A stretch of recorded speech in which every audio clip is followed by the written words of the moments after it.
He's just not a, I just don't think so. I mean, but really, people say, well, who do you think? I don't really know. I don't really know right now. But do you think fans would be more interested in Silva fighting Nick Diaz and John Jones? Oh, I definitely think so. I think more people would be interested in that fight. Do you think John Jones is the toughest fight? John Jones is a tough fight, but George St. Pierre is a tough fight too, man. They're both tough fighters, But when you look at Anderson's stats, he's closer to George St. Pierre's stats as far as size, as far as reach, as far as age, as far as everything. So he's closer. There's less difference in weight, in height, in reach, and all that.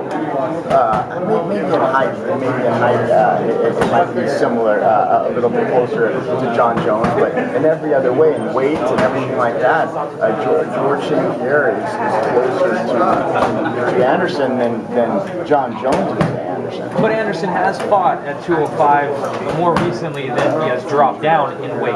So right. I mean, it seems like that would be the more sensible thing would be to go up. Yeah. Because he's been there. Yeah, he's been there, but he's also been at 170. He's fought at 168. So if that fight were to happen, would you be in favor of George moving up in weight or Anderson moving down? Maybe catch weight. Maybe catch weight. That's what I was thinking. I think a catch weight is fair. What would be a fair weight, do you think, catch weight? Man, whatever, 178. Yeah. Did you say that you think Anderson can beat 170? Anderson told me he can make 170. Whether he can or not, I don't know. It's a lot of weight. You mentioned drawing power in GSP being a bigger draw than John Jones, but isn't John Jones a bigger draw than Nick Diaz? You said the Nick Diaz fight was a good idea. Yeah, all I said was the idea of it is kind of good. Let's see what the UFC has to say. Dude, it doesn't matter what I think. I don't know why sometimes it's like you guys ask my opinion, then I say my opinion, and then everyone turns it into fact and tries to make it seem like I'm calling. Dude, I've never called anybody out. I never called out Nick Diaz. I never called out GSP. I'm not saying it's a fact that I'm asking what I'm just saying what happened. What did I say exactly? It said on Twitter, you said you think Anderson Silva and Nick Diaz is a good idea, and that's what I'm asking. Read what I said exactly. I think the idea of Ed Soares Silva versus Nick Diaz is pretty good. Let's see what the UFC thinks. That's what It is pretty good. You don't think it's a pretty good option? I think Nick Diaz coming off a loss,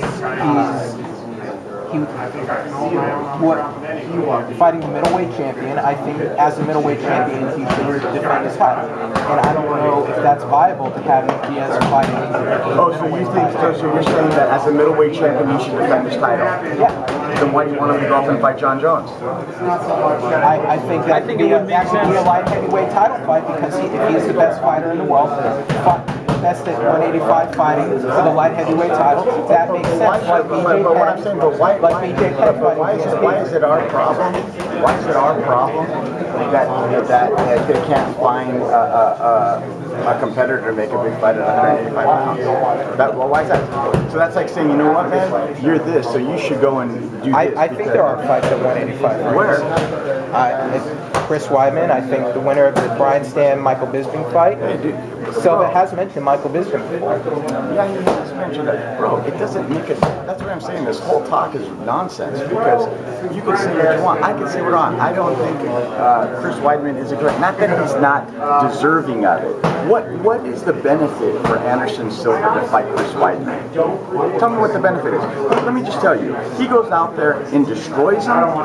People are going to say that's what he's supposed to do.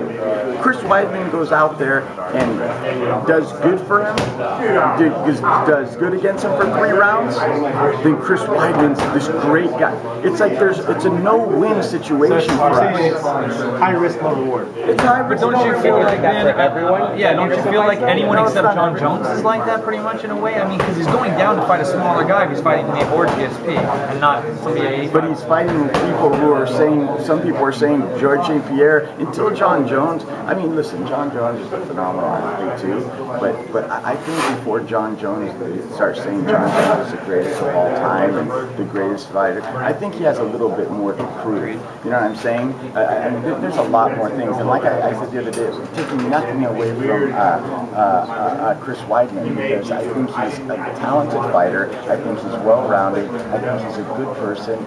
He's a good representative of the sport. But when you really look at it, he's got more title defenses, Anderson in the UFC, than Chris Weidman has fights in his career.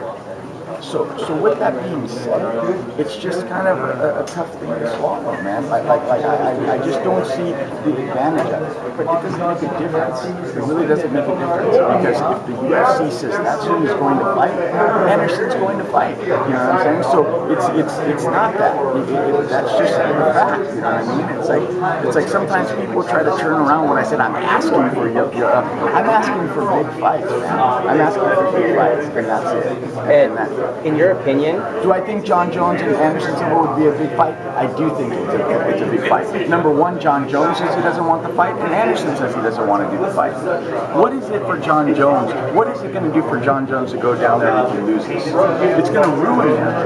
I mean, I don't think so. If Anderson Silva moves up in weight and beats John Jones, here's a lighter guy that's going to come up and take my title. Come on, dude. I mean, Anderson Silva, he beat a light heavyweight champion before. I think it's a big fight. It didn't hurt BJ Penn to lose to GSP in that title fight. I think it would be a great fight for the fans and for the industry. It would be huge. That's just my opinion. Is Lyoto Machida coaching the next Brazilian Ultimate Fighter a done deal, or is it going to just depend on what happens this Saturday? I'm sorry. Is Lyoto Machida set to coach your next Ultimate Fighter in Brazil, or is that going to depend on what happens Saturday? Nothing. They haven't even mentioned anything like that to us. They haven't even mentioned. I just said it was a good idea. That's all. I just thought it was a good idea, man. But yeah, you didn't. In your opinion, you did talk if they were about to fight one time, what's the more winnable fight for Anderson Silva? John Jones or George St. Pierre? Dude, I think any fight's winnable for Anderson Silva. Dude, there's not a fight on this planet that's not winnable for Anderson Silva. Which one's more winnable? All of them. All of them are winnable. In reality, just heading forward, do you think the most viable option, the best thing that's going to happen is you're going to wait for the middleweight division to even out, see who wins between Bisping and Stan? I don't know what's going to happen, man. That's a question for Dana. Yeah. Joe Silva. I don't know what's going to happen. At 37, how much longer do you think Anderson can keep going? That's another question for Anderson, man. He knows him better than anybody. Thanks, Ed. Thank you, Ed. All right, man.